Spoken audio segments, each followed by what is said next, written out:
Thank you, Mr. Chairman, and thank both of you. Earlier this month, I visited Portal. I've talked about Portal a lot in this committee because we're particularly challenged in those areas, whether it's the Grand Forks sector or the Havre sector in terms of personnel. And it is absolutely critical that we have an employment plan, and I want to reiterate what Senator Tester already said. I think we can find some good folks right there.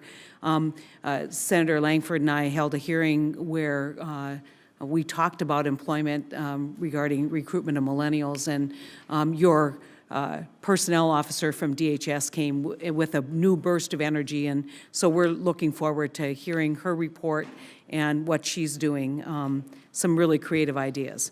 But I do want to point out, again, the northern border. The bill that will inevitably get signed into law by the president, hopefully in the next couple weeks, will put demands on you to inform the public and inform this committee and the Congress about what those threats are and what it takes in terms of personnel and equipment and technology to basically meet those threats. And so I just want to once again encourage you to not only meet the deadline in the bill, but maybe bring it in a little early because, as you can see, there is a great deal of concern and a great deal of publicity now about what's happening on the northern border. So with that said, I want to talk about Canada. We had a great conversation, I think, yesterday. But I think for the record here, if you would reiterate the kinds of things that you're doing with your counterparts in Canada that can, in fact, expand personnel and provide more situational awareness. We've got a huge advantage in the northern border that we don't have in the southern border, which is a trusted and long-term partner in terms of keeping the border secure. So if you could just give us a rundown on your work with Canadian officials, that'd be great. Yes, ma'am. So there's a couple different initiatives out there.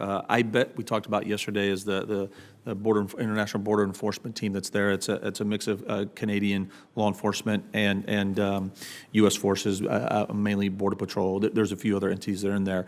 It's a great initiative. It's part of the quintessential task force environment.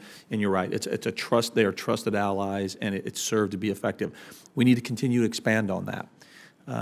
When it comes to national security intelligence and information, that's probably an area that we need to continue to expand on.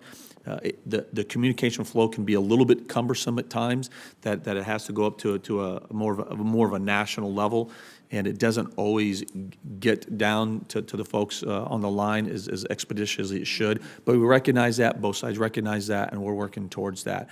We're looking for more opportunities where we can actually do, integrated operations, right? More of that.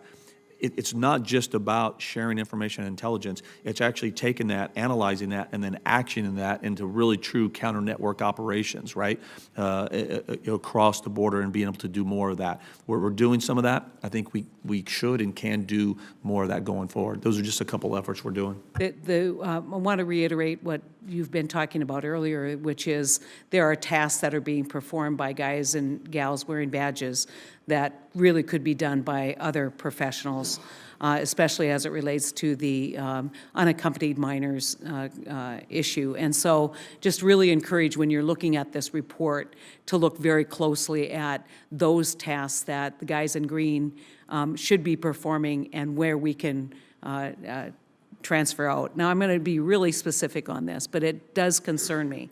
One of the biggest concerns from the Border Patrol agents I talked to when I was at Portal is communications. Many times on the border, you'll get bounced off a Canadian tower, you'll get bounced off a radio tower in North Dakota, and they're out there with no cell coverage and no radio coverage. That is not a formula for success, especially when they're going to have to rely on the sheriff to give them backup if they encounter an event. And so can you please look into communications on the northern border, especially in remote locations? I think we owe it to those people who put on a badge and walk out the door every day, not knowing, their family not knowing whether they're going to come back. We owe it to them to give them the best equipment.